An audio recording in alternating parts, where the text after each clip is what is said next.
بالله السميع العليم من الشيطان الرجيم. بسم الله الرحمن الرحيم.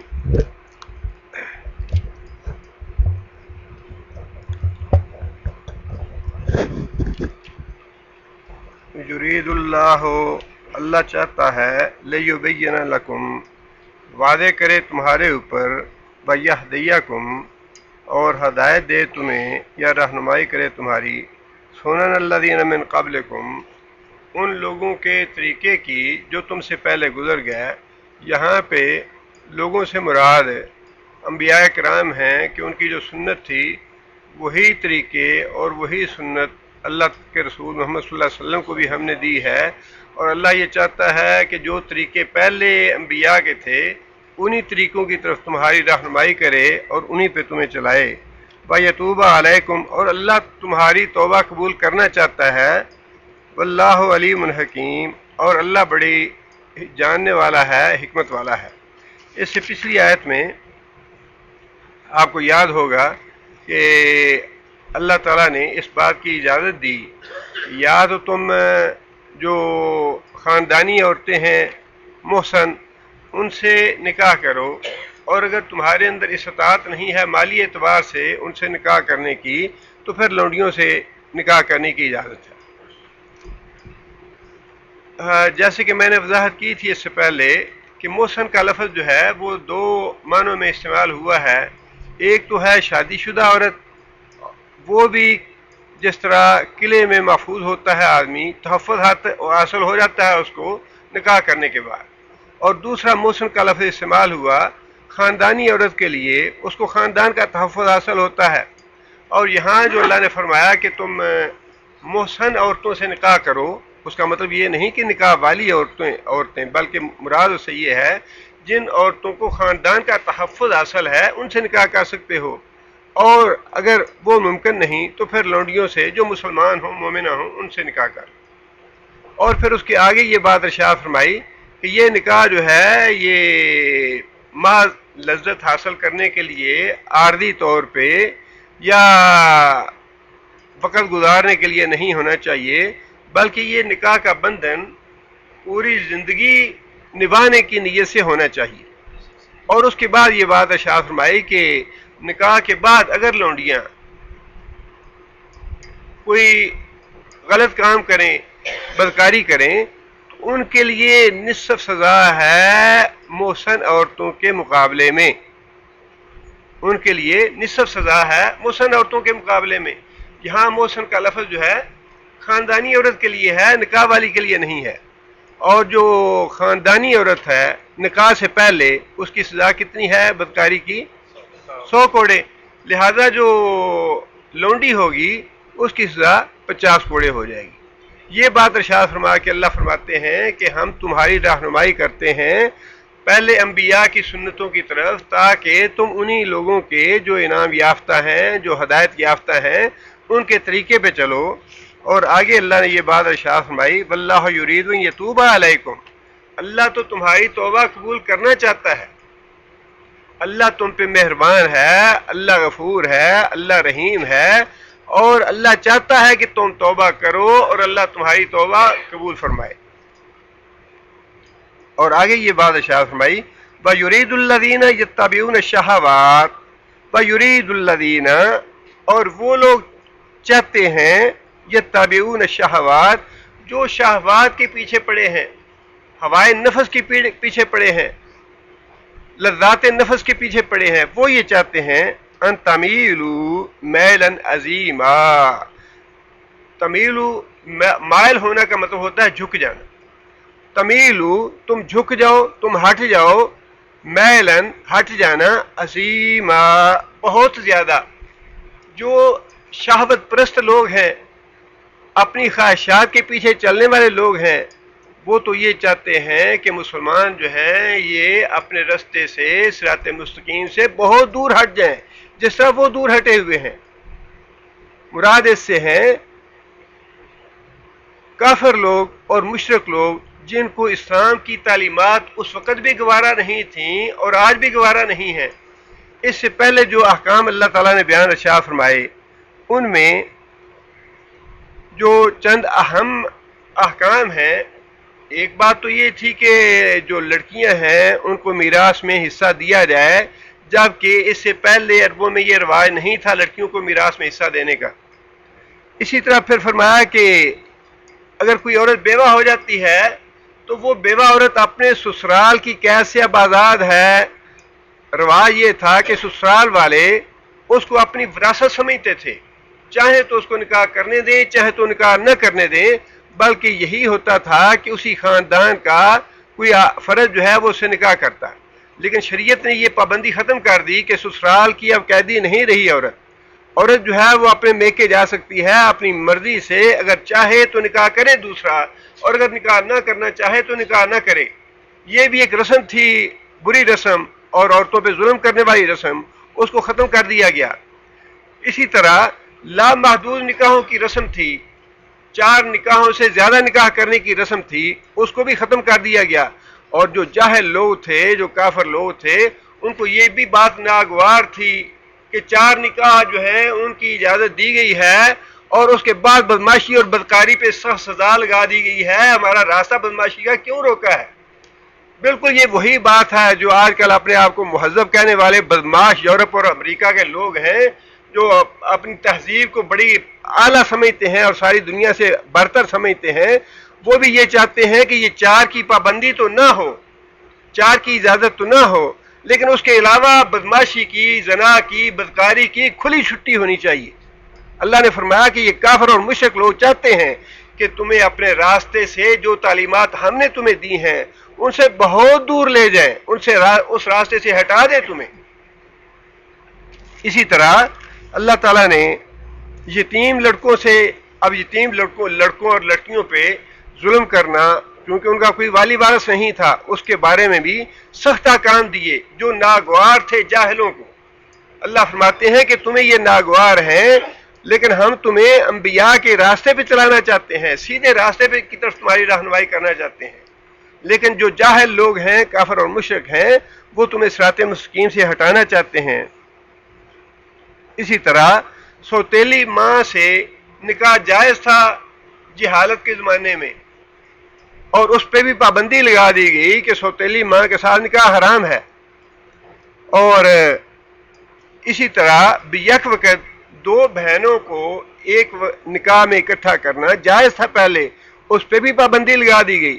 یہ سارے احکام اس سے پہلے سورہ نساء میں اللہ تعالیٰ دے چکے ہیں، ارشاد فرما چکے ہیں۔ ان کی طرف یہ اشارہ ہے کہ ہم تو تمہیں چاہتے ہیں کہ صراط مستقیم پہ چلائیں، تمہاری رہنمائی انبیاء کے طریقے کی طرف کریں، لیکن کافر اور مشرک یہ چاہتے ہیں کہ تمہیں صراط مستقیم سے ہٹا کے بہت دور لے جائے صراط مستقیم سے۔ یہ اللہ تعالیٰ نے وارننگ دی ہے مسلمانوں کو کہ جو تہذیب کافروں کی اور مشرکوں کی ہے وہ تہذیب تمہارے لیے نہیں ہے، تمہارے لیے تہذیب وہ ہے جو اللہ اور اللہ کے رسول نے دی، تمہارے لیے راستہ وہ ہے جو اللہ اور اللہ کے رسول کا راستہ ہے۔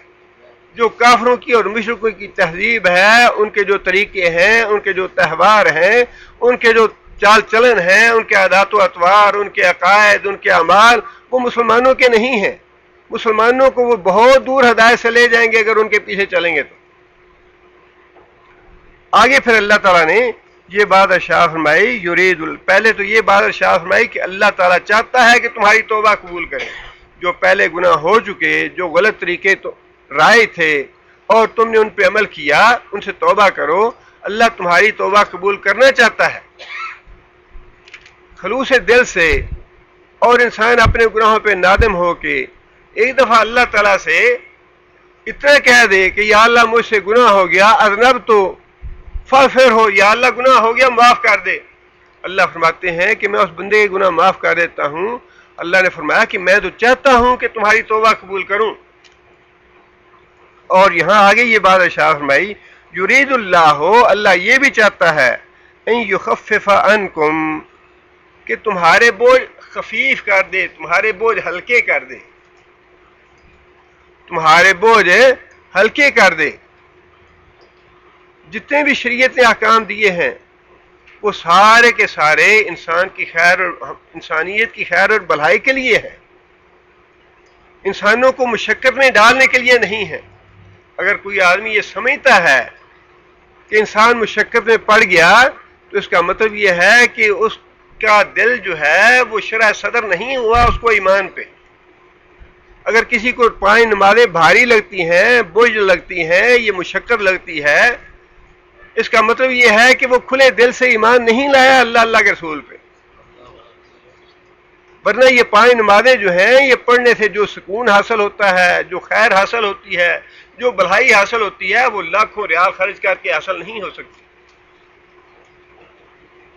اللہ کا ذکر کر کے، اللہ کا قرآن پڑھ کے یا اللہ کا قرآن سن کے جو انسان کو سکون حاصل ہوتا ہے، جو انسان کو راحت نصیب ہوتی ہے، جو انسان کو خیر اور بھلائی نصیب حاصل ہوتی ہے، وہ انسان لاکھوں اور کروڑوں روپے بھی خرچ کر کے حاصل نہیں کر سکتا.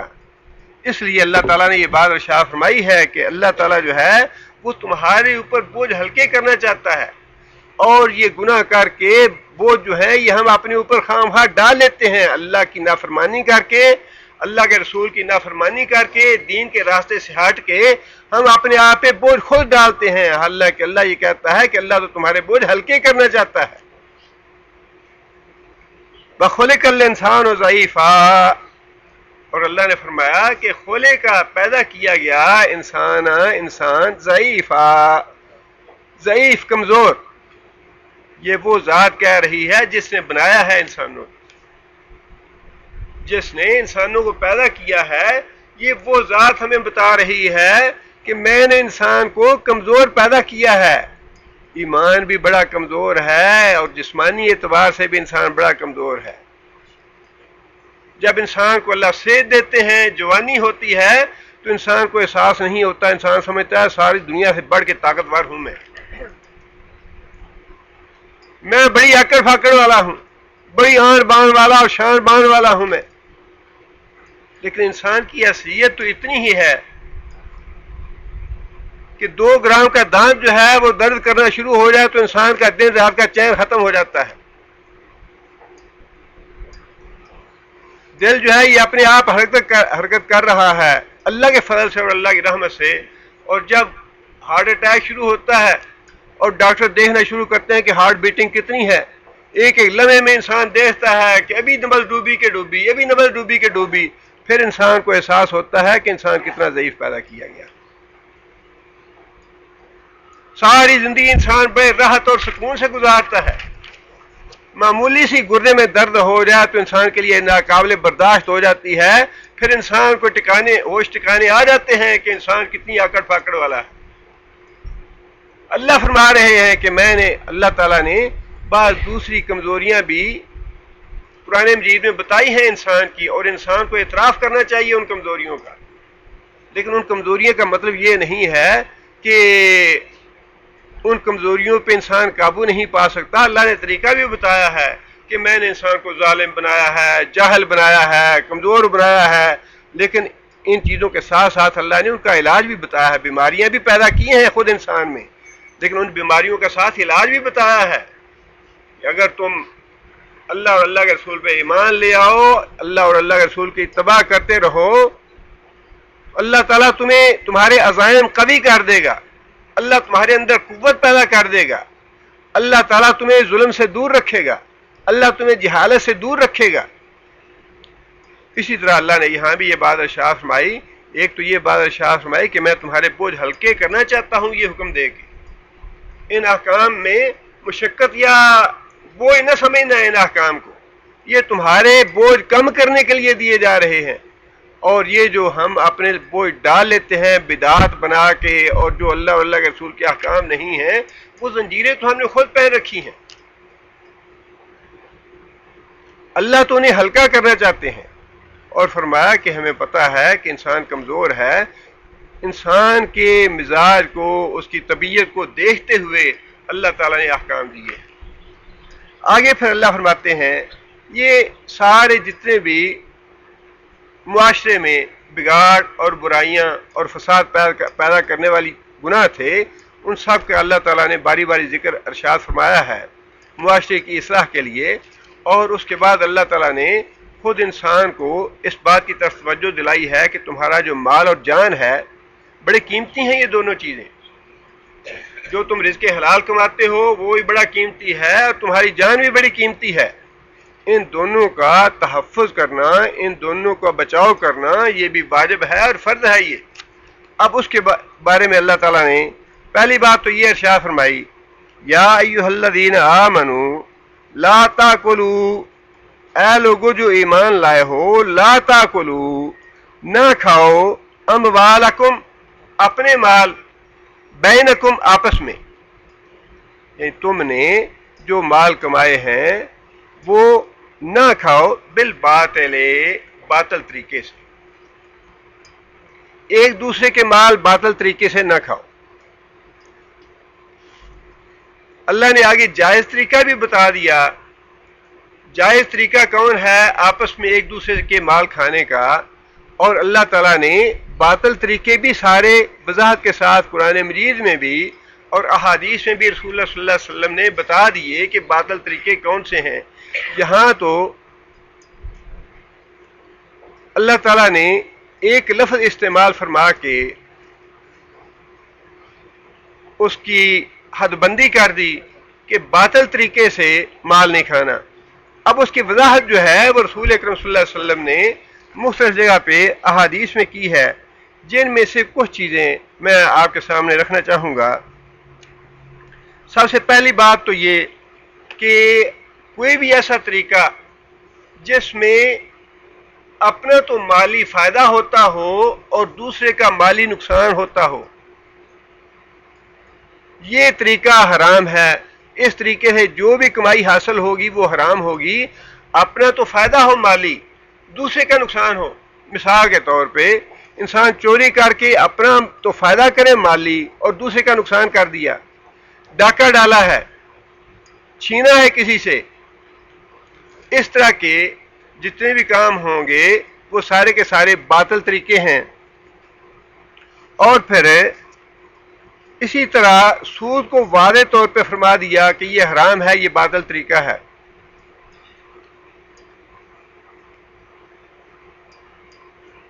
اسی طرح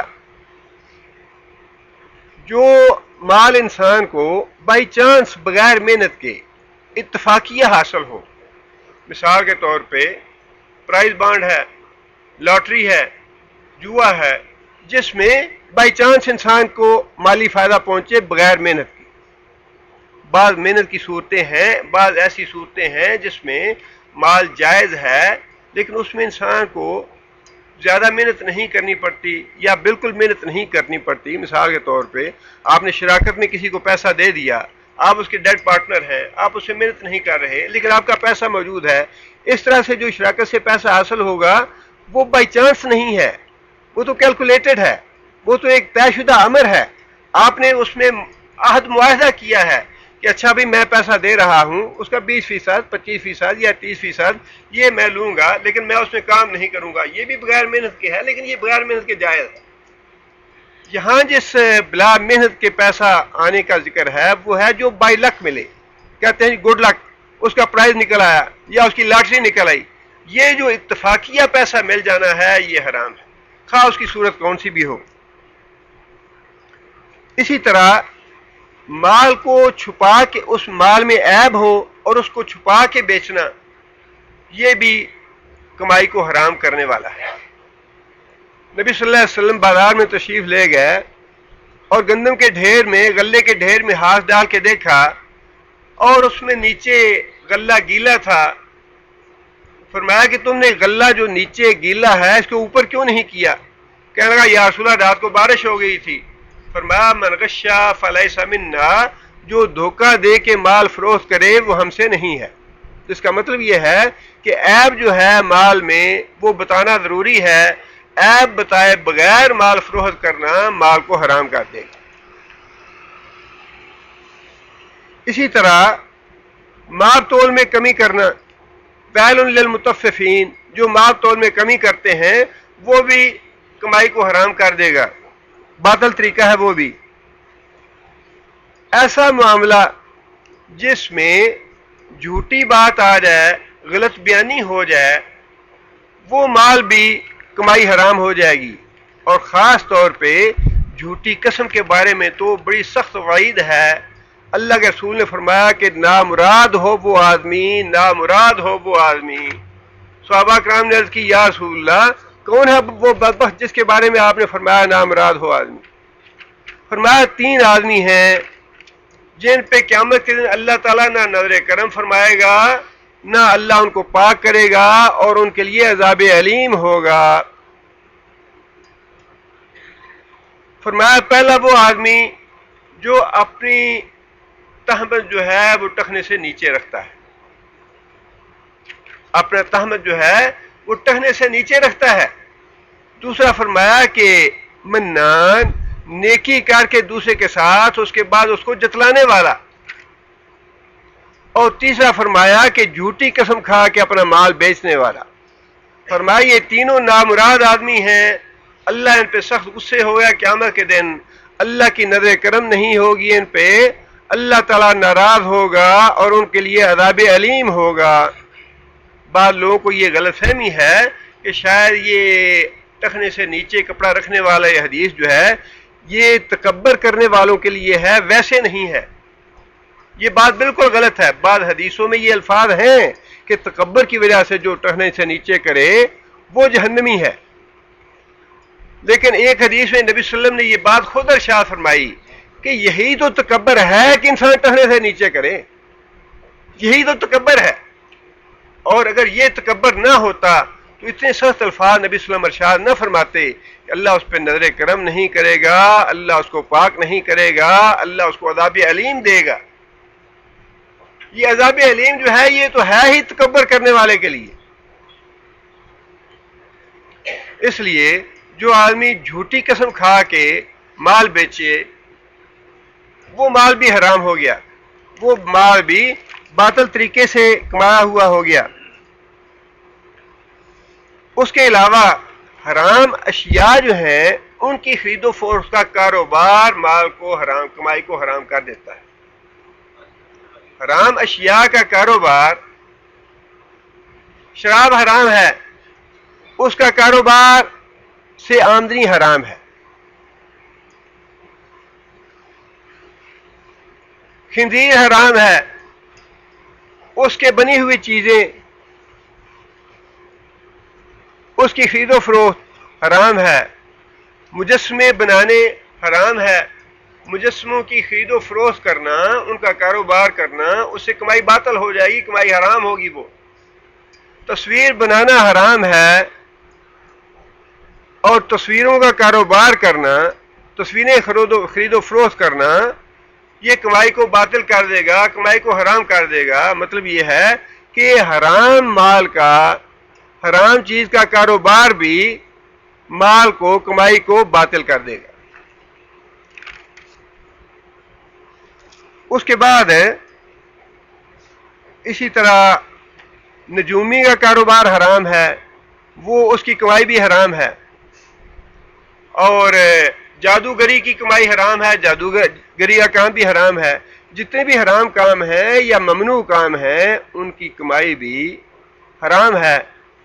اور اسی سے قیاس کر لیجیے، چونکہ باقی چیزیں جو ہیں ان کی حدیث میں الفاظ آئے ہیں واضح طور پہ، خنزیر کے بارے میں بھی، شراب کے بارے میں بھی، مجسمے کے بارے میں بھی، اور باقی جو حرام کاروبار ہیں، فاحشہ کی کمائی ہے یا اور دوسرے الفاظ احادیث میں آئے ہیں۔ لیکن اسی سے انسان کو خود یہ مسئلہ سمجھ لینا چاہیے کہ جو بھی حرام کام ہے، جس کا بھی اللہ اور اللہ کے رسول نے جس کام کو منع فرمایا ہے، اس کام میں پڑنا یا وہ کام کرنا اس کی کمائی کو حرام کر دے گا۔ داڑھی مڈانا بھی حرام ہے، منع ہے، کبیرہ گناہ ہے، لہذا اس کا کاروبار کرنا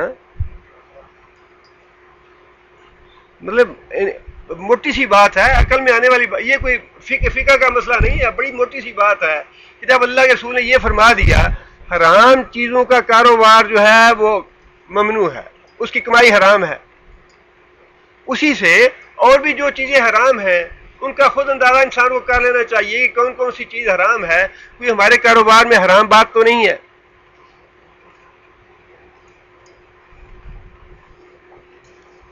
ذخیرہ اندوزی کرنا ایسے وقت میں جب قحط پڑا ہو، عام حالات میں ذخیرہ کر لینا اس میں انشاءاللہ کوئی حرج نہیں.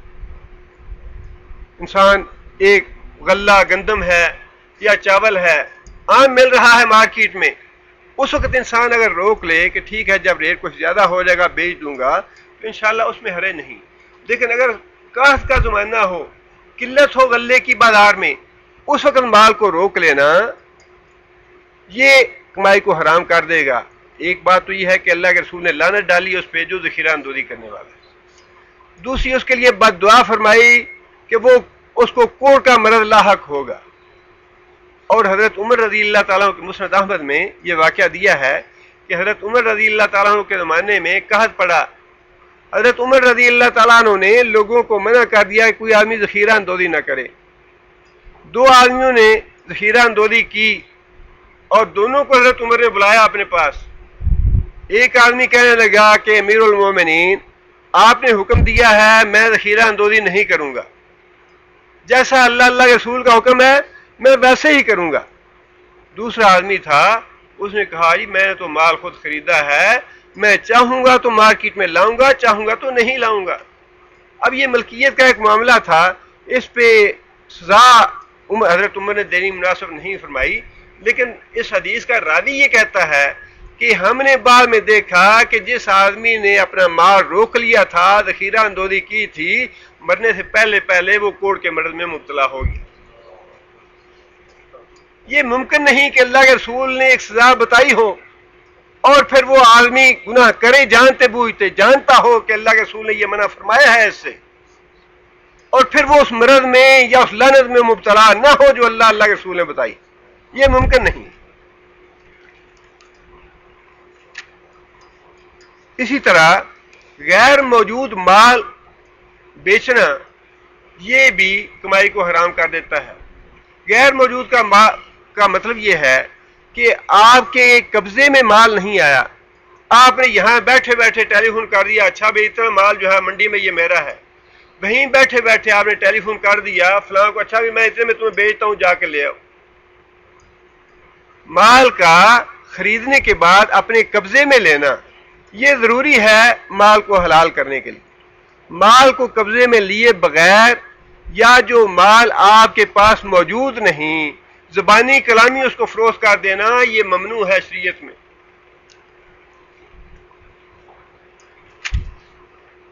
اسی طرح اگر کسی آدمی کا کسی بھائی کے ساتھ سودا ہو چکا ہو اور اس سودے میں کوئی تیسرا آدمی زیادہ ریٹ دے کے اس کا سودا کرنا چاہے تو یہ بھی حرام ہوگا. تیسرے آدمی کا جو سودا ہے حرام ہوگا. اب ایک آدمی کو یہ پتا ہے کہ میں نے یہ 50,000 میں خرید کے اس کو 60 یا 70 میں بیچ سکتا ہوں. پہلے جو سودا ہوا ہے وہ 40 کا ہوا ہے. اب 40 کے سودا جو ہو چکا ہے اس کے اوپر 50 کی آفر دینے والا جو ہے یہ اپنے مال کو اپنی کمائی کو حرام کرے گا.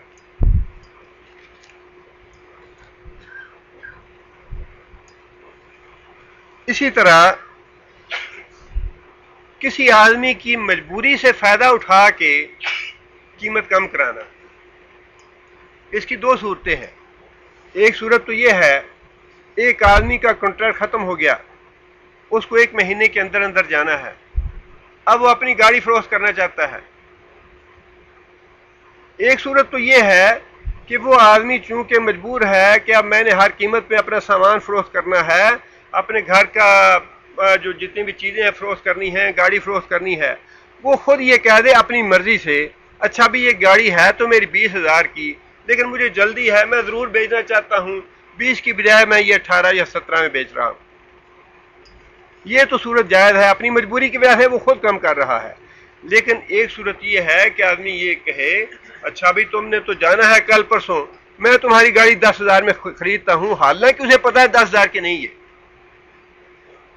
اس کی قیمت جو ہے یہ 17 سے کم نہیں ہے، لیکن انسان اس کی مجبوری سے فائدہ اٹھاتے ہوئے اس کو 10 کی آفر کر رہا ہے. اسے پتا ہے کہ یہ اتنا مجبور ہے کہ اس کے علاوہ کوئی اس کے پاس راستہ نہیں ہے اور یہ بیچے ہی بیچے گا. ایسا مجبور کر کے جو خریدنا ہے یہ مال کو حرام کرنا ہے، منع فرمایا ہے۔ اسی طرح ایسا سودا جس میں بیانہ ضبط ہونے کی شرط ہو، یہ سودا بھی درست نہیں۔ بیانہ دینے میں کوئی حرج نہیں کہ یہ اپنے مال پکا کرنے کے لیے، سودا پکا کرنے کے لیے آدمی پیشی کچھ رقم دے دے، اس میں تو کوئی حرج کی بات نہیں، لیکن اگر ساتھ یہ شرط ہو کہ تم نے اتنے دنوں میں پیسے ادا نہ کیے تو تمہارا بیانہ ضبط ہو جائے گا، یہ ضبط ہونے والی شرط رکھنی، یہ درست نہیں۔ اسی طرح یہ فرمایا کہ ایک آدمی کو یہ پتا ہے کہ فلاں آدمی کے پاس جو مال ہے یہ چوری کا ہے،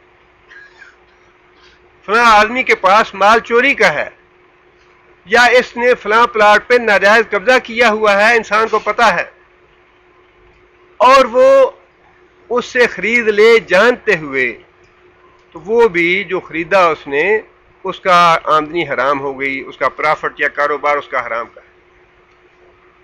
حرام طریقے سے یہ پتا ہے کہ اس نے یہ مال جو ہے حرام طریقے سے کمایا ہوا ہے، اس کی خرید و فروخت کرنا وہ بھی مال کو حرام کر دے گا۔ اسی طرح نماز کے اوقات میں خرید و فروخت کرنا یہ بھی حرام کر دیتا ہے آمدنی کو۔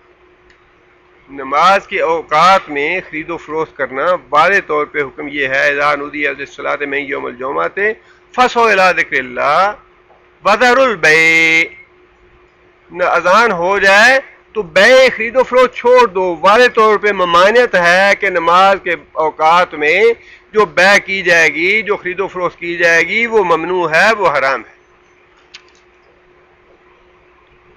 اسی طرح ایک چیز کی دو قیمتیں مقرر کرنا، حدیث میں واضح طور پہ الفاظ ہیں اس کے، ایک چیز کے دو قیمتیں مقرر کرنا یہ جائز نہیں ہے۔ اب اس میں یہ تشریح میں فرق ہے، اس کی توجیہ میں فرق ہے۔ بعض لوگ تو دو قیمتیں اس چیز کو کہتے ہیں کہ آپ نے نقد جو ہے وہ تھوڑے پیسوں میں خریدی اور ادھار میں زیادہ پیسے ادا کیے، نقد میں آپ 10,000 میں خرید رہے ہیں اور ادھار میں 12,000 کی لے رہے ہیں، تو یہ دو قیمتیں ہیں۔ لیکن بعض علماء یہ کہتے ہیں کہ یہ دو قیمتیں نہیں ہیں، بلکہ دو قیمتیں یہ ہیں کہ اگر ایسی شرط کی جائے کہ اگر تم نے ادھار والی رقم جو 12,000 وقت پہ ادا نہ کی تو پھر تمہیں نئی قیمت دینی پڑے گی، پھر اگر تم نے سال کے اندر یا 6 مہینے میں 12,000 ادا نہ کیے، 6 مہینے کے بعد اگر تم ادا کرو گے تو پھر تمہیں 12,000 کی بجائے 13,000 دینا پڑے گا۔ یہ دو قیمتیں ہیں۔ اس تشریح کی وجہ سے علماء میں یہ اختلاف ہے کہ دو قیمتیں کون سی ہیں، اور جب اس طرح کا اختلاف ہو جائے تو جس پہلو پہ انسان کا اپنا اطمینان ہو جائے اس پہ انسان عمل کر لے تو انشاءاللہ امید یہ ہے کہ اس پہ مواخذہ نہیں ہو۔ اسی طرح نبی صلی اللہ علیہ وسلم نے جانتے بوجھتے ایک چیز کی قیمت معلوم ہو اور اس میں کمی بیشی کرنا بھاؤتاؤ بنانے کے لیے اس کو ناپسند فرمایا ہے۔ ایک خاتون نے آ کے عرض کیا، یا رسول اللہ، میں تجارت کرتی ہوں، میں جب چیز خریدنے کے لیے جاتی ہوں تو مجھے پتہ تو ہوتا ہے کہ فلاں چیز جو ہے یہ 10 ریال کی ہے، لیکن میں تھوڑی کم قیمت بتانی شروع کرتی ہوں، پہلے کہتی ہوں 7 ریال لے لو، پھر وہ نہیں لیتا، میں کہتی ہوں اچھا 8 لے لو، پھر کہتی ہوں اچھا 9 لے لو، پھر جتنی قیمت ہوتی ہے بازار میں اس کی میں اتنی قیمت دے کے خرید لیتی ہوں، اور پھر جب میں بیچتی ہوں تو پھر بھی مجھے پتہ ہوتا ہے کہ اس چیز کی قیمت جو ہے مارکیٹ میں اتنی ہے، یہ 15 ریال کی بکنے والی ہے، لیکن میں اس کی قیمت کچھ زیادہ بتا دیتی ہوں، 16 یا 17 ریال بتا دیتی ہوں، اور پھر جب گاہک مجھے کہتا ہے کہ کم کر دو تو جتنی اس کی قیمت ہوتی ہے میں پھر اتنی قیمت پہ ہی اس کو فروخت کرتی ہوں۔ نبی صلی اللہ علیہ وسلم نے فرمایا کہ یہ اچھی بات ہے، فرمایا کہ ایک ہی بات کرو، جب لینی ہو تب ایک ہی بات کرو، اگر دینے والا دیتا ہے تو دے، نہیں دیتا نہ دے۔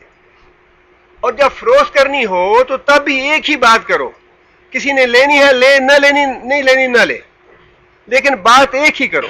خرید کرتے ہوئے بھی ایک بات کرو اور فروخت کرتے ہوئے ایک ہی بات کرو. اس بات کو نبی صلی اللہ علیہ وسلم نے ناپسند فرمایا ہے. یہ کچھ چیزیں ہیں جو تفصیل ہمیں احادیث میں ملتی ہے کہ ان چیزوں کی وجہ سے انسان کی کمائی جو ہے وہ باطل ہو جاتی ہے، حرام ہو جاتی ہے، جس کا ذکر اللہ تعالیٰ نے ایک آیت ہی میں فرما دیا کہ کوئی بھی انسان باطل طریقے سے لوگوں کا مال آپس میں نہ کھائے. آگے پھر یہ بھی بتا دیا کہ آپس میں مال کھانے کا جائز طریقہ کون سا ہے، آپس میں لین دین کرنے کے جائز طریقے کون سے ہیں. فرمایا کہ اللہ مگر ان تکون تجارتن ان تراض منکم،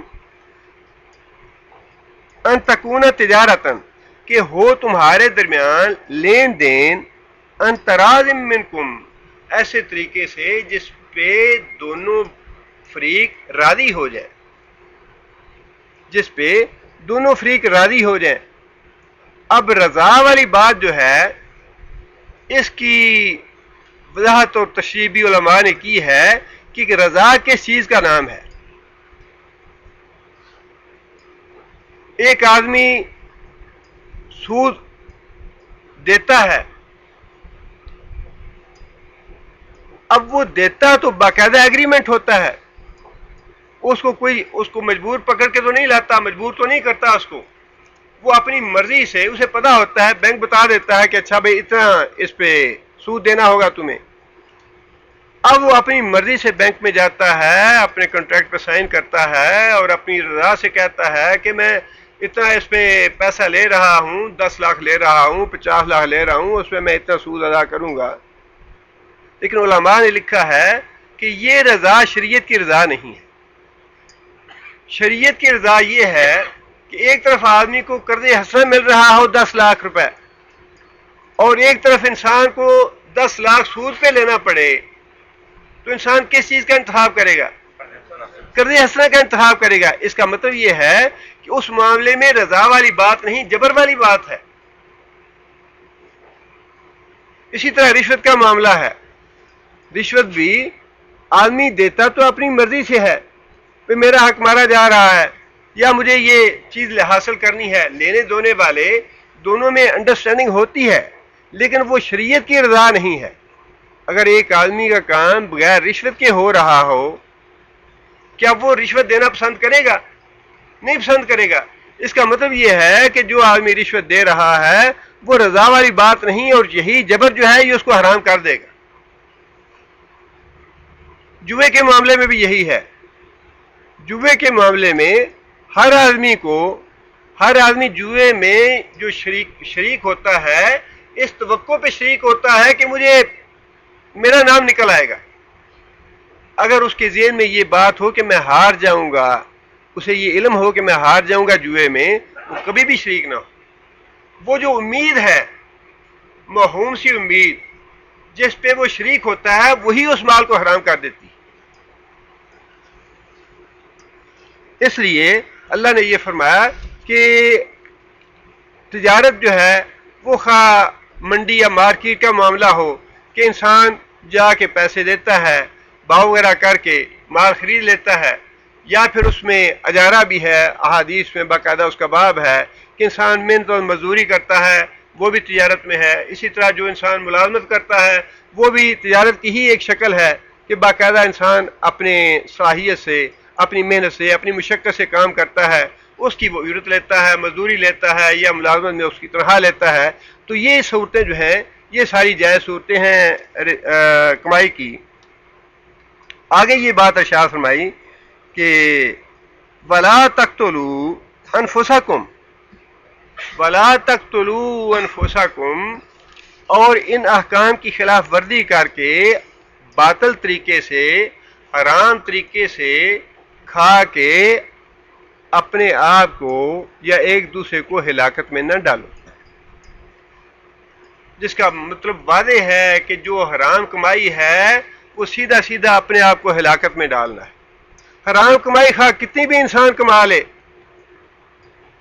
چوری یا ڈاکے ڈال کے، غبن کر کے، قبضے کر کے، یا رشوت لے کے، یا سود لے کے، یا ماپ تول میں کمی کر کے، یا دوسروں کو دھوکہ دے کے، یا جھوٹ بول کے جتنی بھی انسان مال کما لے، جتنا بھی انسان اکٹھا کر لے، فرمایا کہ وہ ہلاکت ہی ہلاکت۔ مال اکٹھا کرتے وقت حرام، مال کماتے وقت انسان کو احساس نہیں ہوتا، اور پھر ایسا بیوقوف اور احمق انسان ہے کہ ایسا مال کمانے کے بعد جب بیماریاں لگتی ہیں، کینسر آتا ہے یا اور دل کی تکلیف شروع ہو جاتی ہے، ڈپریشن ہوتا ہے، ہارٹ اٹیک ہوتے ہیں، تب بھی انسان کو سمجھ نہیں آتی کہ یہ تو میرا ہی اپنے ہاتھوں کا کمایا ہوا نتیجہ ہے۔ اولاد نافرمان نکل آتی ہے۔ سب سے جو بڑا ہلاکت ہے اور بربادی ہے حرام مال کی، سب سے بڑی ہلاکت وہ یہ ہے کہ کبھی بھی آپ کی اولاد آپ کی فرما بردار نہیں۔ حرام مال سے پلی ہوئی اولاد آپ کی کبھی بھی فرما بردار نہیں ہوگی، اور آپ کو ہمیشہ اس میں آپ کی اولاد کی طرف سے دکھ اور رنج پہنچے گی۔ یہ تو دنیاوی معاملہ ہے جس کے بارے میں اللہ نے فرما دیا، اور ویسے بھی جس معاشرے میں حرام اور لوٹ کسوٹ اور کرپشن پیدا ہو جائے، اس معاشرے میں سنگ دل لوگ پیدا ہو جاتے ہیں، بے رحم پیدا ہو جاتے ہیں۔ لوگ خواہ بھوک سے خودکشیاں کر رہے ہوں، کسی کے کانوں پہ جوں تک نہیں رینگتی کہ ہم نے تو سارا ملک ہڑپ کر لیا ہے، سارے خزانے خالی کر دیے ہیں، پھر بھی پیٹ نہیں بھرتا، اور یہ احساس نہیں ہوتا کہ لوگ جو ہے وہ بھوکوں مر رہے ہیں، لوگوں کے پاس علاج کے پیسے نہیں ہیں، لوگ بیماریوں سے مرتے ہیں، کسی کے انسان پہ جوں نہیں رینگتی، انسان سنگ دل اور بے رحم بن جاتے ہیں ایسے معاشرے میں جس میں حرام مال کمایا جاتا ہو۔ اس لیے اللہ نے فرمایا کہ حرام مال کما کے اپنے معاشرے میں ہلاکت اور بربادی نہ پیدا کرو۔ ایک دوسرے کے ساتھ ہمدردی اور خلوص اور ایثار اور قربانی پیدا کرنا چاہتا ہے اسلام، اور یہ ایک دوسرے کے ساتھ ہمدردی اور خلوص جو ہے یہ تو رزق حلال سے پیدا ہوتا ہے۔ آپ کو ہمدردی ہے کسی سے، آپ کہتے ہیں کہ اچھا بھائی آپ کو قرض کی ضرورت ہے، 10,000 15,000 میں آپ کو دیتا ہوں، جب اللہ آپ کو توفیق دے دے آپ واپس کریں، کیا اس میں خلوص اور ہمدردی ہے یا نہیں؟ یہی تو اللہ پیدا کرنا چاہتا ہے۔ اور جس معاشرے میں لوٹ کسوٹ اور حرام ہے، اس میں تو ایک پیسہ بھی سود کے بغیر کوئی دینے کے لیے تیار نہیں ہوتا۔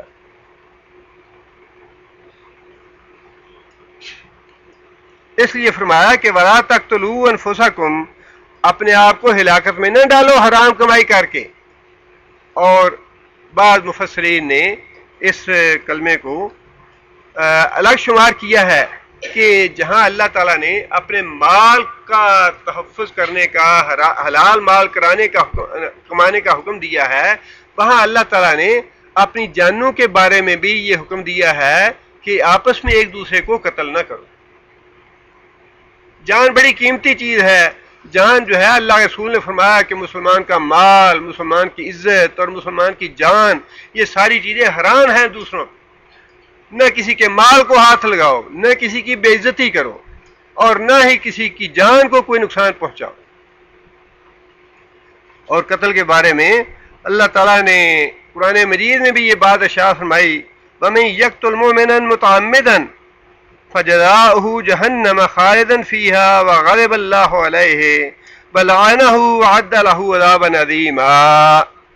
جو کسی آدمی کو قتل کرے گا، اس کے لیے جان بوجھ کے قتل کرے گا، اس کی سزا یہ ہے ہمیشہ ہمیشہ جہنم میں رہے گا، اللہ کا غضب ہوگا اس پہ، اللہ کی لعنت ہوگی اس پہ، اور اس کے لیے عذاب عظیم ہوگا جہنم۔ اور رسول اکرم صلی اللہ علیہ وسلم نے بھی یہ بات ارشاد فرمائی کہ اللہ تعالیٰ کے نزدیک ایک مومن آدمی کا قتل جو ہے بہت زیادہ قیمتی ہے اس بات سے کہ ساری دنیا ہلاک ہو جائے۔ ساری دنیا کے ہلاک ہونے سے ایک مومن آدمی کا قتل اللہ کو زیادہ اہم ہے، زیادہ قیمتی ہے اللہ کے نزدیک۔ اسی لیے فرمایا کہ اگر ایک مومن آدمی کے قتل میں زمین اور آسمان کی ساری مخلوق بھی شامل ہو تو اللہ تعالیٰ ساری مخلوق کو جہنم میں منہ کے بل ڈال دے۔ سارے انسان ایک آدمی کو قتل کرنے میں شریک ہوں، سارے جنات اس کو قتل کرنے میں شریک ہوں، سارے فرشتے اس کو قتل کرنے میں شریک ہوں، تو نبی صلی اللہ علیہ وسلم نے فرمایا کہ اللہ سارے کے ساروں کو جہنم میں ڈال دے گا. اتنا قتل جو ہے یہ بڑا گناہ ہے اسلام. حضرت عمر رضی اللہ تعالیٰ عنہ کے زمانے میں ایک عورت نے اپنی سوتن کے بیٹے کو قتل کروا دیا اپنے آشنا کے ساتھ مل کے. وہ مقدمہ عدالت میں گیا. قاضی نے حضرت عمر رضی اللہ تعالیٰ عنہ کو خط لکھا کہ امیر المومنین ایک عورت نے بچے کو قتل کروایا ہے اور اس میں 4 آدمی شریک ہیں. ایک وہ خود عورت شریک ہے، ایک اس کا آشنا شریک ہے، ایک غلام ان کا شریک ہے، اور ایک چوتھا آدمی. 4 آدمی شریک ہیں اس قتل میں. تو اس کا کیا فیصلہ کیا جائے؟ حضرت عمر رضی اللہ تعالیٰ عنہ نے اس کے جواب میں یہ بات لکھی کہ 4 کو جو شریک ہیں اس قتل میں قتل کرا دو، اور اس کے ساتھ یہ نوٹ لکھا کہ اگر صنعاء کے سارے لوگ اس بچے کے قتل میں شریک ہوتے، صنعاء کے سارے لوگوں کو میں قتل کروا دیتا. ایک ناحق قتل جو ہے اتنا سخت گناہ ہے، بہت بڑا کبیرہ گناہ ہے. اور اللہ کے رسول نے فرمایا کہ جب انسان ایک ناحق قتل کر دیتا ہے اس کے بعد انسان کے لیے نیک عمل کرنا بڑا مشکل ہو جاتا ہے. قتل کرنے کے بعد نیک عمل کرنا بڑا مشکل ہو جاتا ہے انسان کے لیے. انسان گرتے گرتے گرتے تباہی میں جہنم کے گڑھے میں گر جاتا ہے. ایک گناہ جو ہے اس کی سزا یہی ہے کہ انسان دوسرے گناہوں میں ملوث ہوتا چلا جاتا ہے. اس لیے اور تیسرا مفہوم اس کا علماء نے یہ بھی لکھا ہے وَلَا تَقْتُلُوا أَنفُسَكُمْ، اپنی جانوں کو قتل نہ کرو. اس سے مراد خودکشی ہے کہ خودکشی کرنی بھی حرام ہے. اور اللہ کے رسول نے فرمایا کہ انسان جس طریقے سے دنیا میں خودکشی کرتا ہے جہنم میں اسی طریقے سے بار بار آپ کو وہ قتل کرتا رہے گا. پستول کی گولی سے قتل کیا ہے تو بار بار اپنے آپ کو جہنم میں پستول کی گولی سے قتل کرتا رہے گا. یہی سزا ہے اس کی. کسی نے اپنے گلے میں پھندا ڈال کے خودکشی کی، جہنم میں یہی سزا ہے اس کی کہ بار بار اپنے گلے میں پھندا ڈالتا رہے اور مرتا رہے. آگے اللہ تعالیٰ نے یہ فرمایا کہ ان اللہ کان بکم رحیما، بے شک اللہ تعالیٰ تمہارے ساتھ بڑا ہی رحم فرمانے والا ہے.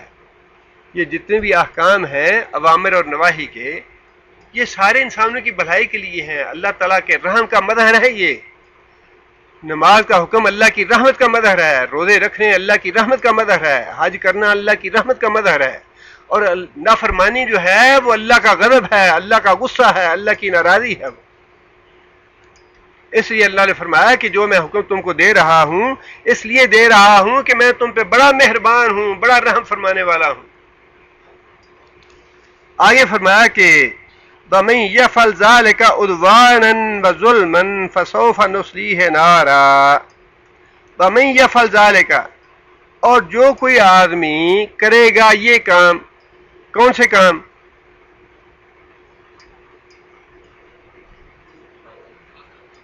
پچھلی آیت میں 2 ہی تو حکم دیے. ایک حرام مال سے بچو، حرام مال نہ کماؤ، اور دوسرا قتال نہ کرو، خواہ خودکشی کا ہو یا ایک دوسرے آدمی کو قتل کرنا ہو یا حرام مال کھا کے اپنے آپ کو ہلاکت میں ڈالنا ہو. جو بھی اس کا مفہوم ہے 2 ہی اللہ نے حکم دیے اس آیت میں. حرام مال نہ کماؤ اور قتل نہ کرو. آگے اللہ فرماتے ہیں وَمَن يَفْعَلْ ذَلِكَ، ہمارے حکم کے باوجود جو آدمی یہ کرے گا، حرام مال کھانا نہیں چھوڑے گا،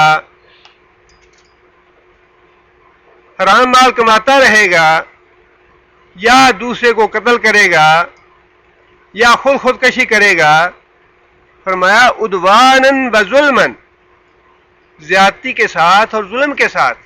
زیادتی اور ظلم کے الفاظ جو ہیں ان سے علماء نے لکھا ہے کہ ان سے مراد یہ ہے کہ عمدن.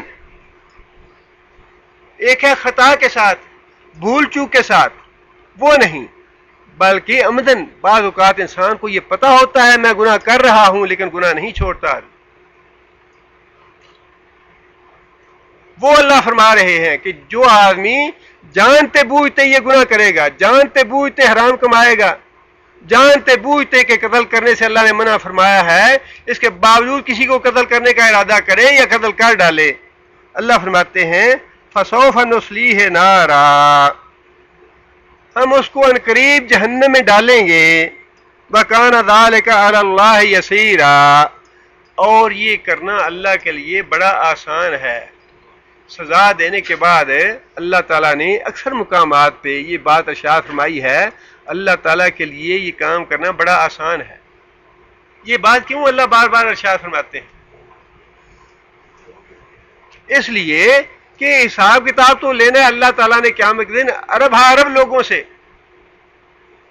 پہلے دن سے لے کر آخر دن تک جتنے بھی انسان ہیں۔ کوئی آدمی یہ نہ سوچے اللہ تعالیٰ نے 1 کروڑ آدمی کو پھانسی لگانا ہے اور پھانسی کے پھندے ابھی تو تیار نہیں ہوئے، ابھی تو پھانسی لگانے والے اتنے آدمی موجود نہیں ہیں اللہ کے پاس، ابھی تو فلاں انتظام نہیں ہوا، فلاں انتظام نہیں ہوا، گاڑیاں نہیں آئی، مجرم نہیں آئے، ان کو میدان میں لانا ہے، یہ کرنا ہے وہ کرنا ہے۔ اللہ فرماتے ہیں کہ یہ دماغ سے نکال دو، اللہ کو سزا دینے میں دیر نہیں لگے گی۔ جس کے بارے میں اللہ نے فرما دیا کہ ایسے آدمی کو جہنم میں ڈالنا ہے، فرمایا کہ اس کا انتظام آنن فانن ہو جائے گا، ادھر حکم ہوگا کہ یہ جہنمی ہے اور اگلے علم میں وہ جہنم میں پڑا ہو۔ فرمایا یہ فیصلے کرنے، یہ سزا دینی اللہ کے لیے بڑا آسان کام ہے، اللہ کے لیے مشکل نہ سمجھنا اس میں۔ یہ ساری باتیں اللہ تعالیٰ نے بار بار ہمیں ارشاد فرمائی ہیں، اور ساتھ یہی بات ارشاد فرمائی ہے کہ جو بھی میں نے اوامر دیے ہیں تمہیں اور جو بھی نواہی ہیں ان سب میں تمہاری خیر اور بھلائی ہے۔ اور سچی بات یہی ہے کہ انسان کے لیے اس دنیا میں بھی سکون اسی طرح ہے کہ جو کچھ اللہ اور اللہ کے رسول نے فرمایا انسان اس پہ عمل کرے، اور اللہ کی نافرمانی میں ہلاکت ہی ہلاکت ہے، بربادی ہی بربادی ہے، بے سکونی ہے، اور جتنی بھی تکلیفیں اور مصیبتیں آتی ہیں یہ ساری اللہ اور اللہ کے رسول کی نافرمانی کی وجہ سے ہے۔ رمضان کے مہینے میں ہمیں کوشش کر کے اہتمام کرنا چاہیے ان باتوں کا کہ اگر اللہ تعالیٰ معاف کرے، کوئی ہمارے اندر کمزوری ہے، انسان ہے، سارے انسان ہیں، میرے اندر بھی بہت سی کمزوریاں ہیں، اللہ تعالیٰ نے ہر انسان میں جہاں خوبیاں رکھی ہیں کمزوریاں بھی رکھی ہیں، ہمیں تھوڑا اپنا جائزہ لینا چاہیے، اپنا دامن جو ہے وہ جھانکنا چاہیے اس میں۔ ہر آدمی ہمیں سے کمائی کرنے والا ہے، ہر آدمی کوئی نہ کوئی کاروبار کرتا ہے، ملازمت کرتا ہے، ان چیزوں میں بڑی علماء نے بڑی احتیاط کی ہے اور تقوی کی تو کوئی حد نہیں۔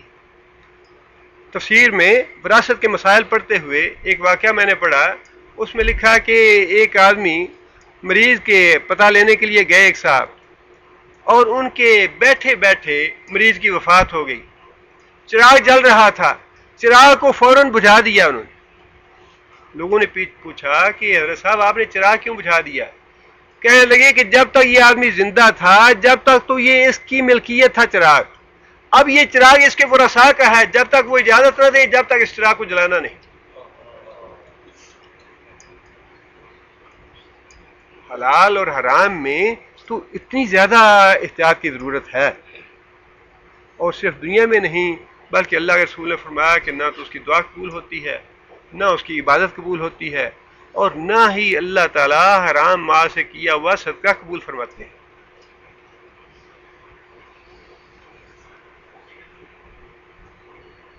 خواہ ملازمت کا معاملہ ہو یا مزدوری کا معاملہ ہو یا تجارت کا معاملہ ہو، ہمیں بہرحال جائزہ لینا چاہیے کہ وہ جو وقت ہے جو ہم ملازمت کے لیے جس کی تنخواہ لیتے ہیں وہ وقت ہمیں اسی کام میں لگانا چاہیے جس کام کے لیے ہم پیسے لے رہے ہیں۔ مزدوری کرتے ہیں تو مزدوری جو ہے وہ اسی طرح امانت اور دیانتداری سے کرنی چاہیے جس طرح مالک کے ساتھ معاملہ طے ہوا ہے، اور تجارت میں بھی کھلا کھلا معاملہ رکھنا چاہیے، اگر کوئی عیب ہو کوئی غلط بات ہو تو اس کو واضح کیا جائے، اور کوشش کرنی چاہیے کہ انسان کا رزق جو ہے وہ حلال ہو، اور خاص طور پہ رمضان کا مہینہ جو ہے یہ احتساب کا مہینہ ہے۔ اللہ تعالیٰ ہمیں نیک عمل کرنے کی توفیق عطا فرمائے، اللہ تعالیٰ ہمیں اپنا احتساب کرنے کی توفیق دے، اور جو ہم احکام یہاں پڑھتے ہیں سنتے ہیں اللہ تعالیٰ مجھے بھی اس پہ عمل کرنے کی توفیق عطا فرمائے اور آپ حضرات کو بھی۔ پچھلے جمعے میں ایک بھائی نے سوالات پوچھے ہیں نماز سے متعلق زیادہ سوالات ہیں اور اکثر یہ سوالات پوچھے جاتے ہیں. ایک تو میں یہ گزارش کروں گا کہ اگر اس طرح کا کسی بھائی کا ذوق ہے تحقیق کا تو وہ مجھ سے الگ مسئلہ پوچھ لیا کریں تحقیق کرنے کے لیے، تاکہ باقی دوستوں کے ٹائم ضائع نہ ہو. یہاں مسئلہ میں وہی بتانا زیادہ پسند کرتا ہوں جس میں اجتماعی فائدہ ہو، سب کا فائدہ ہو، کیونکہ انہوں نے پوچھا ہے لہذا میں اختصار کے ساتھ بتا دیتا ہوں انہیں. ایک تو انہوں نے یہ لکھا ہے شب معراج اور شب برات جو ہے اس کے بارے میں کوئی مستند حدیث ہے یا نہیں. شب معراج کے بارے میں مولانا صفی الرحمن مبارک رحمہ اللہ نے اپنی الرحیق المختوم میں یہ وضاحت کی ہے کہ 27 رجب کی تاریخ جو ہے یہ تو بالکل ہی درست نہیں ہے، اور باقی جتنی بھی تاریخیں بتائی جاتی ہیں ان کا تعین مورخین نے نہیں کیا، نہ مفسرین نے کیا ہے، نہ سیرت نگاروں نے کیا ہے. 3 اقوال ہیں، وہ یہ ہے کہ 1 سال ہجرت سے پہلے معراج ہوا، دوسرا قول یہ ہے کہ 1 سال 2 ماہ پہلے، تیسرا قول یہ ہے کہ 1 سال 4 ماہ پہلے. اب اس کی تاریخ کا تعین نہیں ہے. 27 رجب والی بات یہ بالکل غلط ہے کہ 27 رجب کو معراج ہوا ہے. ہاں البتہ یہ بات ہے کہ ہجرت سے پہلے اور طائف والے واقعے کے بعد ہوئی ہے معراج. اصل میں معراج جو ہے یہ ایک ایسا عظیم معجزہ ہے اور ایسی رسول اکرم صلی اللہ علیہ وسلم کی عزت افزائی ہے، اور اتنا اس میں نبی صلی اللہ علیہ وسلم کا اللہ تعالیٰ نے مرتبہ بلند فرما دیا کہ نبی صلی اللہ علیہ وسلم کو جو طائف میں صدمہ پہنچا تھا، جو دکھ اور رنج پہنچا تھا، اللہ تعالیٰ نے اس معراج کے ذریعے اس کی تلافی فرما دی. نبی صلی اللہ علیہ وسلم کو وہ اعلیٰ ترین مقام دے کے اپنے پاس بلا کے اللہ تعالیٰ نے نبی صلی اللہ علیہ وسلم کا سارا غم غلط فرما دیا. وہ یہ بات جو ہے یہ معروف ہے اور بالکل صحیح ہے کہ طائف والے واقعے کے بعد اور ہجرت سے پہلے ہوا ہے معراج، لیکن تاریخ کا تعین نہیں ہے. اور یہی معاملہ شعبان کا بھی ہے. شعبان کے بارے میں 15 شعبان کی جو بات کہی جاتی ہے کہ شب براءت ہے. شب برات کا مطلب یہ ہے کہ بری ہونا، جہنم سے بری ہونا، اور وہ تو یا تو رمضان کی راتیں ہیں جن کے بارے میں فرمایا کہ اللہ بری فرماتے ہیں، یا لیلۃ القدر ہے جس کا ذکر قرآن مجید میں آیا ہے. لیلۃ القدر ہی حقیقت میں شب برات ہے. لہذا شعبان میں جو شب برات کا تصور ہے یا 15 شعبان کا تصور ہے وہ درست نہیں ہے. اور سوال یہ ہے کہ وضو کے دوران ساکھ جرابیں جو ہیں ان پہ مسح کیا جا سکتا ہے یا نہیں. حدیث میں 3 طرح کے الفاظ آئے ہیں. مسح علی الجوربین، نبی صلی اللہ علیہ وسلم نے جرابوں پہ مسح فرمایا. بالنعلین، نالین مبارک پہ مسح فرمایا. بالخفین، اور خفین پہ مسح فرمایا. تینوں الفاظ موجود ہیں، لہٰذا اس میں کتھن کسی قسم کی کراہت نہیں ہے. جرابیں ہوں ان پہ مسح جائز ہے، خفین ہوں ان پہ مسح جائز ہے، جوتے ہوں اور پاک ہوں گندگی سے ان پہ بھی مسح کر کے ان سمیت نماز پڑھنا، اس میں قطعاً کوئی کراہت کی بات نہیں ہے. تینوں چیزیں جو ہیں وہ درست ہیں انشاءاللہ. اگلا مسئلہ یہ ہے کہ کیا ناف کے نیچے باندھنا صحیح ہے یا نہیں. یہ جو مسائل ہیں ان کے بارے میں یہ بات ذہن میں رکھیں کہ اختلافی مسائل جتنے بھی علماء میں ہیں ان کی کوئی نہ کوئی حدیث ضرور موجود ہے. ناف سے نیچے ہاتھ باندھنے کی حدیث ہے لیکن وہ ضعیف ہے. ایک حدیث تو شاید موضوع ہے لیکن ضعیف درجے کی حدیثیں بھی ہیں. جو صحیح حدیث ہے وہ سینے پہ ہاتھ باندھنے کی ہے. اب یہ معاملہ تھوڑا سا علمی بھی ہے. عام آدمی جو ہیں ان کے لیے اس کے علاوہ چارہ نہیں کہ جو کچھ مولوی بتائے وہ اس پہ عمل کرے. اس معاملے میں زیادہ ذمہ داری علماء کی ہے کہ وہ تحقیق کر کے صحیح مسئلہ لوگوں کو بتائیں. عام آدمی جو ہیں اگر تو تحقیقی مزاج ہے تو یہ مسئلے میں نے بتا دیے. ایک صورت تو یہ ہے کہ آپ مجھ پہ اعتماد کریں، اور میں کبھی بھی آپ کو یہ نہیں کہوں گا کہ آپ مجھ پہ اعتماد کریں. خود تحقیق کریں. جب آپ اتنے مسئلے چھان بین کر رہے ہیں کہ میرے دوست نے یہ بتا دیا کہ یہ بھی حدیث ہے اور یوں بھی ہے یوں بھی ہے، تو پھر آپ کو اس کی تحقیق خود کرنی چاہیے. خود جا کے کتابیں دیکھیں اور ان سے خود نتیجہ اخذ کریں. اس تحقیق میں اگر آپ کا نتیجہ غلط بھی ہوگا تو آپ پہ انشاءاللہ گناہ نہیں ہوگا.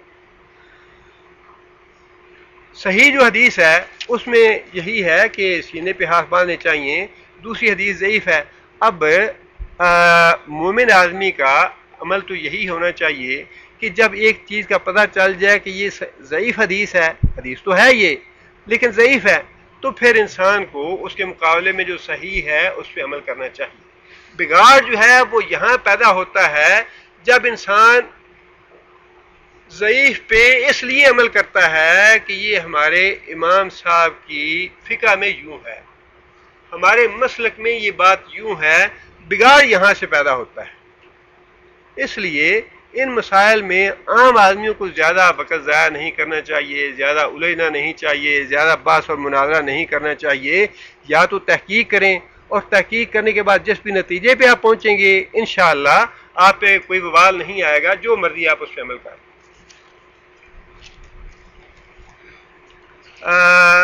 یہ ہے کہ آخری 10 راتیں رمضان کی، کیا اس کے بارے میں کوئی حدیث ہے کہ یہ 10 راتیں سویا نہ جائے، یا 8 راتیں یا ایون راتیں یا 5 یا 6 یا 4؟ ایسی کوئی حدیث نہیں ہے. صرف یہ ہے کہ ان 10 راتوں میں اعتکاف فرمایا نبی صلی اللہ علیہ وسلم نے، اور نبی صلی اللہ علیہ وسلم نے کمر کس لی عبادت کے لیے. حالانکہ نبی صلی اللہ علیہ وسلم تو اپنے آپ کو تھکانے والے تھے، آگے پیچھے بھی، غیر رمضان میں بھی تھکانے والے تھے. حکم فرمایا کہ تھکا لیتے تھے، جس کا مطلب یہ ہے کہ اس کی پابندی اس طرح کے معاملات میں اور پھر نوافل میں شریعت پابندی لگاتی بھی نہیں. نوافل جو نفل عبادت ہے اس میں شریعت اس طرح کی پابندیاں نہیں لگاتی، اس کو انسان کے اپنے مزاج پہ چھوڑ دیا جاتا ہے، بلکہ سختی سے منع فرمایا شریعت نے. حضرت زینب رضی اللہ تعالیٰ عنہ نے نبی صلی اللہ علیہ وسلم تشریف لائے کمرے میں، گھر میں دیکھا کہ ایک رسی لٹک رہی ہے. پوچھا یہ رسی کیوں لٹک رہی ہے؟ بتایا گیا کہ فلاں خاتون جو ہیں وہ جب عبادت کرتے کرتے تھک جاتی ہیں، انہیں نیند آ جاتی ہے تو وہ اپنے بارے سے باندھ لیتی ہیں تاکہ نیند نہ آئے. فرمایا اس کو اتار دو، اللہ کو اس کی ضرورت نہیں.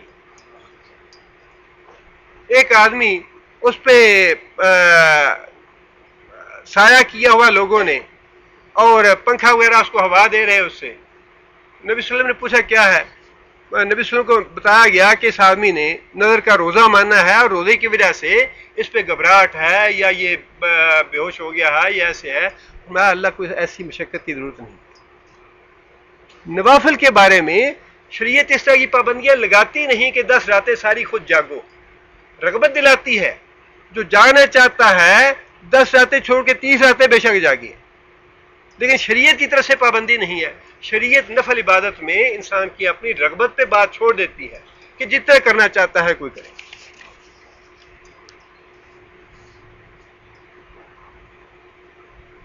ہاں، دوسرا مسئلہ یہ ہے کہ گردن پہ مسح کرنا، حدیث ہے اس کی بھی، لیکن امام نووی رحمۃ اللہ علیہ نے اس کو موضوع لکھا ہے، اور شیخ البانی رحمۃ اللہ علیہ نے اس کو ضعیف لکھا ہے، جس کا مطلب یہ ہے کہ یہ نبی صلی اللہ علیہ وسلم سے ثابت نہیں ہے، کسی نے بنائی ہے. لہٰذا کرنا تو یہی چاہیے کہ موضوع اور ضعیف حدیث پہ عمل چھوڑ دیا جائے، جو صحیح حدیث ہے انسان اسی پہ عمل کرے. یہ مسئلہ لکھا ہے کہ کیا ایک خاتون جو ہے وہ ہسبینڈ کی 6 جو بہن ہے، شوہر کی بہن، اس کے بیٹے سے شادی کر سکتی ہے یا نہیں کر سکتی؟ اگر کوئی اس رشتے کے علاوہ دوسرا رشتہ نہیں ہے تو پھر شادی ہو سکتی ہے انشاءاللہ. اور دوسرا جو مسئلہ انہوں نے لکھا ہے کہ ایک آدمی جو ہے وہ اپنی بیوی کے بہن کی بیٹے سے شادی، وہ مسئلہ غلط ہے، تو اس مسئلے کو درست کریں. رشوت، یہ ایک لکھا ہے کہ اپنے کاروبار کے سلسلے میں ہمیں ہدیہ دینا پڑتا ہے، ہدیہ دیے بغیر ہمارا کام نہیں چلتا. کیا یہ جائز ہے یا ناجائز ہے؟ بالکل یہ وہی بات ہے، آپ خواہ نقد دیں یا کوئی سونے کی زنجیر بنا کے دے دیں یا کوئی پیسوں کی چیز خرید کے ہدیے کے طور پہ دے دیں تاکہ آپ کا کام چلے. اب یہ ایک الگ بات ہے کہ جہاں کام نہیں چلتا وہاں رشوت دینے کے بارے میں علماء کا فتویٰ کیا ہے، اور جہاں کام چلتا ہے وہاں رشوت دینے کا کیا حکم ہے، وہ ایک الگ بات ہے. لیکن یہ جو صورت آپ نے لکھی ہے یہ رشوت کی ہی دوسری شکل ہے. ایک مسئلہ یہ لکھا ہے کہ وطر کو کیسے پڑھنا چاہیے، 2 رکعت پڑھ کے سلام پھیرنا اور اس کے بعد ایک الگ پڑھنا، یہ سنت طریقہ ہے۔ اور جو اکٹھے 3 وطر پڑھنا 2 تشہد کے ساتھ، اس سے نبی صلی اللہ علیہ وسلم نے منع فرمایا ہے۔ یہ دار قطنی کی حدیث ہے، اور جو تفہیم السنہ کی نماز کے مسائل کتاب ہے اس میں 370 نمبر مسئلہ ہے، اگر کچھ آپ دیکھنا چاہتے ہیں وہاں سے دیکھ لیں۔ اسی طرح رفع دین کے بارے میں لکھا ہے۔ رفع دین کے بارے میں لوگ جو ہیں بہت زیادہ الجھن میں ہوتے ہیں۔ اس بارے میں بھی ایک بات تو یہ ہے کہ واجب نہیں ہے۔ بعض دوست ناراض ہوتے ہیں مجھ سے کہ تم یہ کیوں کہتے ہو، لیکن جو شریعت میں مسئلہ ہے جتنا ہے اتنا بتانا چاہیے، نہ اس سے زائد نہ اس سے کم۔ امانت تو یہی ہے، واجب نہیں سنت ہے، لیکن سنت ہے جاریہ، نبی صلی اللہ علیہ وسلم کی وفات تک یہ ثابت ہے کہ نبی صلی اللہ علیہ وسلم نے کیا ہے۔ اب اس میں 2 باتیں آ جاتی ہیں۔ ایک بات تو یہ ہے کہ ایک انسان سنت کا انکار کرے کہ نہیں جی نہیں یہ تو منسوخ ہے، یہ سنت ہے ہی نہیں حدیث میں، یہ تو ہے کبیرہ گناہ۔ سنت کا انکار کر دینا، حدیث کا انکار کر دینا، یہ تو ہے کبیرہ گناہ۔ یہ بات ہے عقیدے کی۔ عقیدہ تو درست رکھنا چاہیے۔ عقیدہ یہ ہونا چاہیے کہ یہ نبی صلی اللہ علیہ وسلم کی وفات تک جاری سنت تھی، نبی صلی اللہ علیہ وسلم نے اس پہ عمل کیا اور صحابہ نے بھی اس پہ عمل کیا، اور یہ منسوخ نہیں ہے۔ عقیدہ اگر یہ ہو تو پھر عملاً اگر کوئی آدمی کرتا ہے تو اس کے لیے ثواب ہے، اور اگر کوئی نہیں کرتا تو وہ ثواب سے محروم ہے، نماز ہو جائے گی انشاءاللہ۔ لیکن اس کے باوجود میں آپ سے یہی عرض کروں گا کہ ہمیں اپنا ویژن جو ہے نا وہ تھوڑا اوپن کرنا چاہیے۔ اسلام کے بارے میں اپنا ویژن جو ہے پوری دنیا میں ذرا دیکھیں کہ کیا ہو رہا ہے، برما میں کیا ہو رہا ہے، کبھی اس کے بارے میں بھی سوال کیا کسی نے؟ سوریا میں کیا ہو رہا ہے، اس کے بارے میں توجہ ہی نہیں جاتی۔ وہ جو بدبخت اور ملعون کیا نام ہے اس کا، ٹیری جونز جو تھا، جس نے قرآن کو جلا دیا، اور 30 آدمیوں نے باقاعدہ بیٹھ کے فیصلہ کیا، جوری تھی، جج تھے وہ، جنہوں نے یہ بیٹھ کے یہ فیصلہ کیا کہ قرآن کو جلایا جائے یا نہ جلایا جائے۔ 1 گھنٹہ تک انہوں نے اس کو پیٹرول میں ڈوئے رکھا، اور انہوں نے یہ فیصلہ دیا کہ یہ دہشت گردی کی کتاب ہے، لہٰذا اس کو جلانا چاہیے، اور اس کو جلایا انہوں نے۔ اور اس کے بعد اس نے یہ اعلان کیا کہ محمد صلی اللہ علیہ وسلم پہ بھی ہماری جیوری مقدمہ دائر کرے گی کہ محمد صلی اللہ علیہ وسلم معاذ اللہ ثم معاذ اللہ دہشت گرد ہیں، اور ان کے بارے میں بھی ہماری جیوری فیصلہ کرے گی کہ کیا سزا دینی چاہیے محمد صلی اللہ علیہ وسلم۔ ذرا پوری دنیا میں ہمارا دشمن جو ہے یہ دیوبندی اور بریلوی اور اہل حدیث، ان کو دشمن نہ بنائے اپنا۔ مصیبت یہ ہے کہ تنگ نظری نے اور تعصب نے، ہم نے اپنے دشمن خود اپنے اندر پیدا کر لیے ہوئے ہیں۔ ہمارا دشمن تو کافر اور مشرک ہے، جو ہمیں جینے نہیں دے رہے، جو ہمیں ہمارے طریقے کے مطابق عبادت نہیں کرنے دے رہے، ان کی طرف ہماری نظر نہیں جاتی۔ اسلام کے بارے میں یہاں تو الحمدللہ سعودی عرب میں یہ بڑا فائدہ ہے کہ یہاں الحمدللہ ایک اوپن ویژن بنتا ہے انسان کا، پوری دنیا سے لوگ آتے ہیں، کافر بھی ہیں مسلمان بھی ہیں، انسان تبادلہ خیال کرتا ہے، کافروں کے کیا خیالات ہیں، مسلمانوں کے کیا خیالات ہیں، ان کے عادات و اطوار، ان کے تہوار اور ہمارے معاملات کیسے ہیں۔ تھوڑا سا انسان کو ان مسائل سے اوپر اٹھ کے سوچنا چاہیے کہ ہم مسلمان ہیں، ہمیں کافروں سے کیسے نپٹنا ہے۔ قرآن کو پڑھیں اور قرآن کی دعوت کو عام کریں۔ اصل چیز جو ہے ان مسائل پہ میں نے عرض کیا کہ اگر آپ کا مزاج تحقیق کا ہے، میں تحقیق سے نہیں روکتا، جو حقیقت ہے اس پہ پہنچنا چاہیے، اس پہ عمل کرنا چاہیے، سنت کا انشاءاللہ بڑا اجر و ثواب ہوگا۔ لیکن اپنی جو منزل ہے وہ ہے قرآن کو سمجھنا، قرآن کو عام کرنا، قرآن کی تعلیم کو پھیلانا۔ سب سے بڑی دین کی خدمت یہ ہے آج۔ پوری دنیا کا جو منظر نامہ ہے نا اس کو ذرا سامنے رکھیں کہ اسلام اور کافر کون ہے، ہمارا دشمن کون ہے، ہمارا دوست کون ہے۔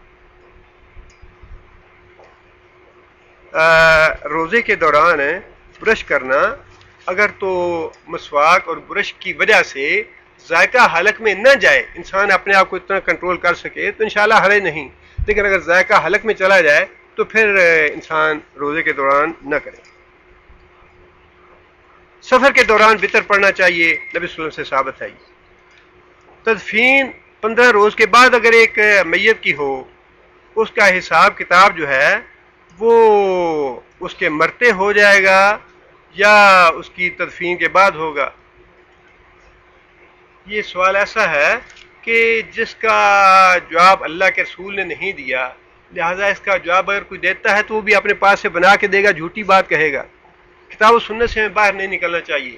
اور دوسری بات یہ ہے کہ جو برزخ ہے وہ رکاوٹ ہے اس دنیا کے درمیان اور دوسرے آنے والے وقت کے درمیان رکاوٹ ہے، جس کا مطلب یہ ہے کہ ہم اس کو نہ دیکھ سکتے ہیں نہ سمجھ سکتے ہیں. اس طرح کے معاملات جو ہیں ان میں بحث کرنے سے وقت ضائع ہے. وہ اللہ تعالیٰ کے معاملات ہیں، اللہ بہتر جانتے ہیں. اللہ تعالیٰ کے معاملات میں ہمیں دخیل نہیں ہونا چاہیے.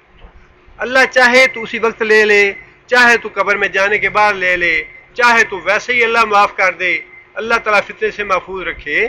یہ معاملات اللہ تعالیٰ کے ہیں. حتی الامکان کوشش یہ کریں کہ اس طرح کے جو مسائل ہیں ان سے نظر انداز کیا جائے انہیں. مسجد میں 2 شخص نماز پڑھ رہے ہوں. یہ باقی آج کے سوالات جو ہیں ان کو پورا کر لیں یا ان کو اگلے جمعے میں کر لیں؟ وقت تو پورا ہو چکا ہے. میرے خیال میں تھوڑا سا کام اور بھی ہے، اب وہ کام کر لیتے ہیں. الحمدللہ بعض دوستوں نے، جیسے کہ پچھلے رمضان میں بھی الحمدللہ بعض دوستوں نے کنٹریبیوشن کر کے ایک کتاب تقسیم کی تھی. اسی طرح اس دفعہ بھی الحمدللہ دوستوں نے اہتمام کیا ہے. اس کا مقصد تو دین کی بات لوگوں تک پہنچانا ہے. بلغوا انی ولو آیا. اگر ایک آدمی سمجھتا ہے کہ یہ بات میں نے پڑھی ہوئی ہے، یہ میرے علم میں ہے، تو اس بات کو آپ آگے پہنچائیں. ہر آدمی پہ فرض ہے یہ کہ جو آدمی وہ خود جانتا ہے دین کا مسئلہ، اللہ کے رسول نے حکم دیا ہے، اس کو آگے پہنچائیں. آپ نے اگر نہیں پڑھی ہوئی کتاب تو یہ ذمہ داری ہے کتاب کو لے کے رکھ لینا. یہ کوئی کام نہیں ہے، یہ بھی خیانت ہے نا. نہیں پڑھنی تو نہ لیں. اگر لے کے رکھنی ہے، پڑھنا نہیں ہے تو نہ لیں، یہ خیانت ہے. اگر لینی ہے تو پڑھنا ہے، یہ امانت ہے. اور اگر وہ کتاب آپ نے پڑھی ہوئی ہے تو امانت یہ ہے کہ اس کو آگے کسی اور تک پہنچائیں. دین ایسے ہی پھیلا ہے اور ایسے ہی اس کو آنے والی نسلوں تک پھیلانے کی کوشش کرنی چاہیے. عبداللہ بیٹے آپ اٹھیں. عبد الرحمن آپ بھی بیٹے اٹھو، جا کے کارٹون کھول کے. تو حضرات بیٹھے رہیں، 1-2 ساتھی اور بھی مل جائیں. اشفاق صاحب، عبد الرحیم صاحب، 2-3 ساتھی مل جائیں اور لوگ بیٹھے رہیں. اور آپ کو بیٹھے بیٹھے اپنی جگہ پہ انشاءاللہ کتاب مل جائے گی. اور اس دوران 1-2 سوال جو ہیں وہ میں انشاءاللہ پڑھ لیتا ہوں. اگر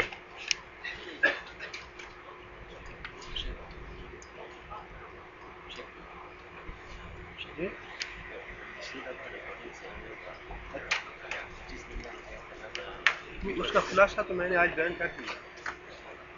25 آیت کا خلاصہ میں نے اس لیے بیان کیا ہے کہ مجھے شاہ نے کہا تھا کہ منظور ہے. اگر تو شروع سے آپ نے کیا ہے تو اس کا خلاصہ آ جائے.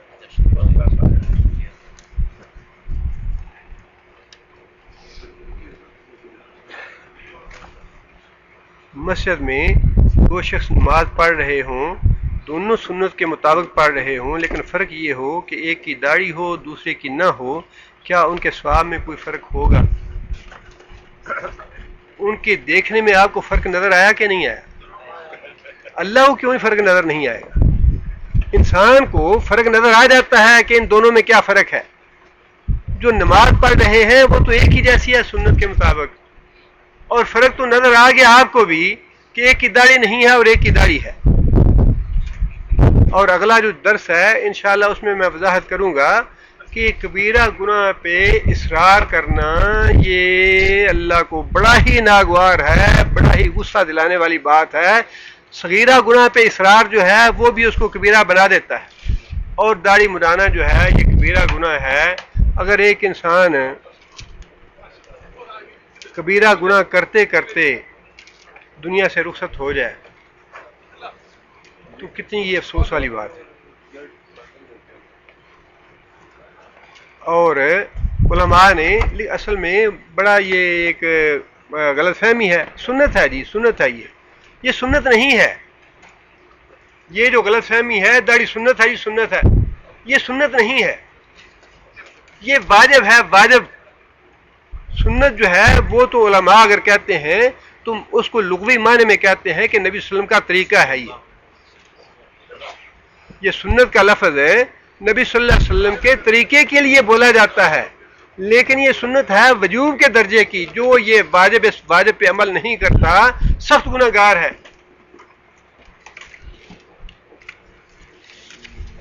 اور دیکھیں نا یہ جو فرق پڑتا ہے، اللہ کے رسول نے یہ بات ارشاد فرمائی، جو آدمی رمضان میں عمرہ کرے گا اس کا ثواب کیا ہے؟ حج کے برابر. اور دوسری حدیث میں کیا ہے؟ میرے ساتھ حج کے برابر. یہ فرق کیوں ڈالا اللہ کے رسول نے؟ ایک داڑھی منڈا کے کرتا ہے اس کا ثواب کم ہوگا یا نہیں ہوگا؟ اور ایک داڑھی کے ساتھ کرتا ہے اس کو ثواب زیادہ ملے گا یا نہیں ملے گا؟ یہ ان حدیثوں پہ ہم غور نہیں کرتے. اور بعض تو بیوقوف ایسے ہیں کہ وہ فوراً اعتراض کرنا شروع کر دیتے ہیں، یہ جی فلاں حدیث میں یوں ہے، فلاں میں یوں ہے، اور اگر صحیح ہے تو پھر ایک ہی کیوں نہیں ہے؟ انسان کو تجزیہ کرنا چاہیے، غور و فکر کرنا چاہیے، سوچنا چاہیے. اللہ کے رسول کی ہر بات سچی ہے. صدق رسول اللہ. اللہ کے رسول نے خود یہ بات ارشاد فرمائی. صحابہ نے پوچھا یا رسول اللہ کبھی آپ غصے ہوتے ہیں، کبھی آپ ناراض ہوتے ہیں، کبھی آپ عام حالت میں ہوتے ہیں، جو بات آپ اپنی زبان سے نکال لیں ہم لکھ لیا کریں. فرمایا کہ میں غصے کے حال میں ہوں یا عام حال میں ہوں، میری زبان سے حق کے علاوہ کوئی بات نکلتی نہیں. جو بات میری زبان سے نکلتی ہے وہ سچی بات. اور بہت سی حدیثیں اور بھی ہیں جن میں اس طرح کے فرق اللہ کے رسول نے بتائے ہیں. ایک ہی عمل کی، ایک ہی عمل یہ کرے گا. اب دیکھیں نا روزے کے بارے میں بھی یہ بتایا ہے، 10 گنا سے لے کے 700 گنا تک اعمال کا اجر و ثواب ہے. یہ فرق کیوں پڑتا ہے؟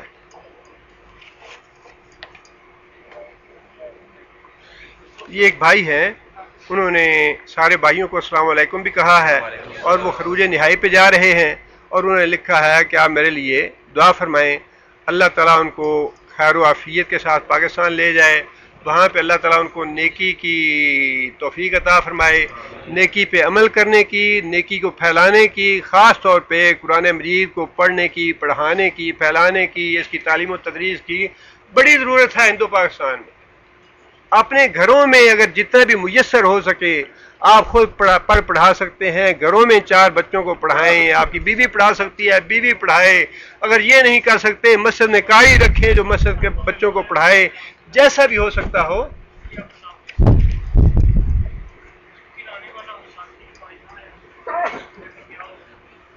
جیسے بھی ممکن ہو، اپنے ملکوں میں جب جائیں تو اللہ تعالیٰ توفیق دے تو زیادہ سے زیادہ نیکی کو اور خاص طور پہ قرآن کو پھیلانے کی کوشش کریں.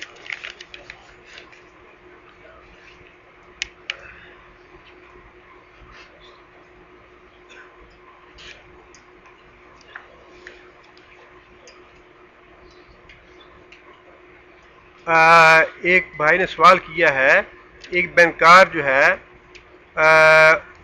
اس کی کمائی ہے لیکن اب انہوں نے توبہ کر لی ہے اس حرام کمائی سے کپڑا لے کر نماز پڑھنا. دیکھیے جب نبی صلی اللہ علیہ وسلم نے ارشاد فرمایا ہے التائب من الذنب کمن لا ذنب لہ، جب انسان سچے دل سے توبہ کر لیتا ہے اور آئندہ سے اس گناہ کے قریب نہیں جاتا تو پچھلے اس کے سارے گناہ اللہ معاف فرما دیتے ہیں. جو اس نے پچھلے کمایا بینک سے یا سودی کاروبار کیا اور اس نے آئندہ کے لیے توبہ کر لی، وہ پیسہ اللہ کے فضل و کرم سے انشاءاللہ اس کے لیے استعمال کرنا جائز ہے. اب اس نے توبہ کر لی ہے، توبہ کرنے کے بعد اللہ تعالیٰ گزشتہ گناہوں کا مواخذہ نہیں فرماتے.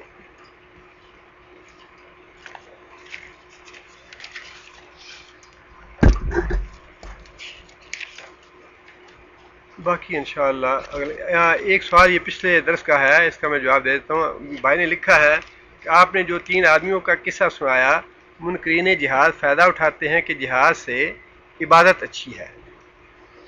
اب یہ ہر آدمی کے اپنے اپنے ذہن اور سوچ کی مصیبت یہ ہے، ہم پہلے ایک اپنا نظریہ قائم کر لیتے ہیں اور پھر اس نظریے کے مطابق قرآن و حدیث کو ڈالنا شروع کر دیتے ہیں۔ اب دیکھیے کہ اللہ کے رسول نے یہ بات ارشاد فرمائی کہ اس کے نماز اور روزے جو ہیں انہوں نے اس کو جنت میں پہلے داخل کر دیا شہید سے۔ اب یہ واقعی صحیح ہے کہ اللہ کے رسول نے اس حدیث میں نماز اور روزے کا ذکر فرمایا، لیکن اگر اس میں جہاد کا ذکر نہیں ہے، اس میں تو صلہ رحمی کا ذکر بھی نہیں ہے، اس میں تو رزق حلال کا ذکر بھی نہیں ہے، اس کا مطلب یہ ہے کہ نماز اور روزہ پڑھنے والا حرام کماتا رہے تب بھی جنت میں جائے گا۔ یہ ہے حدیثوں کو توڑنے موڑنے والی بات۔ جو آدمی نماز پڑھتا ہے، روزہ رکھتا ہے، یہ کیسے ممکن ہے کہ جہاد کا موقع آئے تو وہ جہاد پہ نہ جائے؟ یہ کیسے ممکن ہے ایک آدمی نماز پڑھتا ہو، روزہ رکھتا ہو اور وہ حرام کھائے؟ یا یہ کیسے ممکن ہے کہ ایک آدمی نماز اور روزہ کرتا ہو اور وہ صلہ رحمی نہ کرے؟ اس لیے ان چیزوں کو نبی صلی اللہ علیہ وسلم نے ہر موقع محال کے مطابق بات ارشاد فرمائی ہے۔ وہاں چونکہ یہ ارکان ہیں اور پھر ہمیں بھی یہ بات ذہن میں رکھنی چاہیے، جو ترجیحات شریعت نے بتائی ہیں ان ترجیحات کو قائم رکھنا چاہیے۔ نماز اور روزہ ارکان میں سے ہیں، جہاد بہرحال ارکان کے بعد ہے۔ توحید، نماز، زکوٰۃ، روزہ، حج، یہ ارکان ہیں۔ جہاد کے بارے میں یہ بات تو ارشاد فرمائی اللہ کے رسول نے کہ یہ صنم ہے، چوٹی ہے اسلام کی، اور فرمایا کہ اس کو چھوڑ کے تم ذلیل و رسوا ہو جاؤ گے۔ لیکن اس کے باوجود ارکان جو ہیں وہ بہرحال پہلے ہیں۔ ہم اس کو بدلنے کا اختیار نہیں رکھتے کہ ہم یہ کہیں کہ اچھا نماز روزے سے پہلے جہاد کو کر دیں، نہیں، یہ ہم بدل نہیں سکتے۔ اس کو جو ترجیحات شریعت نے دی ہیں ان کو وہیں رہنے دیجئے، اس سے بھی بگاڑ پیدا ہوگا، وہ بھی فتنہ ہے۔ اور دوسری طرف یہ بات ہے کہ جب اللہ کے رسول نے ارکان کا نام لے لیا تو اس کا مطلب یہ ہے باقی سارے اوامر اور نواہی پہ عمل کرنے والا ہے، وہ جہاد میں شریک ہونے والا، صلہ رحمی کرنے والا، رزق حلال کھانے والا، والدین کے حقوق ادا کرنے والا، وہ ساری باتیں آپ خود شامل ہیں اس میں۔ سبحان ربک رب العزت عما یصفون، بسم اللہ الرحمن الرحیم، الحمد للہ رب العالمین، الرحمن الرحیم، مالک یوم الدین، ایاک نعبد و ایاک نستعین، اهدنا الصراط المستقیم، صراط الذین انعمت علیہم غیر المغضوب علیہم ولا الضالین۔ اللهم صل علی محمد وعلی آل محمد کما صلیت علی ابراہیم وعلی آل ابراہیم انک حمید مجید۔ اللهم بارک علی محمد وعلی آل محمد کما بارکت علی ابراہیم وعلی آل ابراہیم انک حمید مجید۔ ربنا ظلمنا انفسنا ان لم تغفر لنا وترحمنا لنكونن من الخاسرین۔ ربنا آتنا فی الدنیا حسنۃ وفی الآخرۃ حسنۃ وقنا عذاب النار۔ ربنا هب لنا من ازواجنا وذرياتنا قرة اعین واجعلنا للمتقین اماما۔ ربنا اصرف عنا عذاب جہنم ان عذابها كان غراما انها ساءت مستقرا ومقاما۔ اللهم اعز الاسلام والمسلمین، اللهم اعز الاسلام والمسلمین، اللهم اذل الشرك والمشركين، اللهم دمر اعداء الدين، اللهم نور قلوبنا بنور الايمان، اللهم ثبتنا على الاسلام، اللهم اغفر لجميع المؤمنين والمؤمنات الاحياء منهم والاموات۔ ربنا تقبل منا انك انت السميع العليم وتب علينا انك انت التواب الرحيم۔ سبحان ربك رب العزة عما يصفون وسلام على المرسلين والحمد لله رب العالمين۔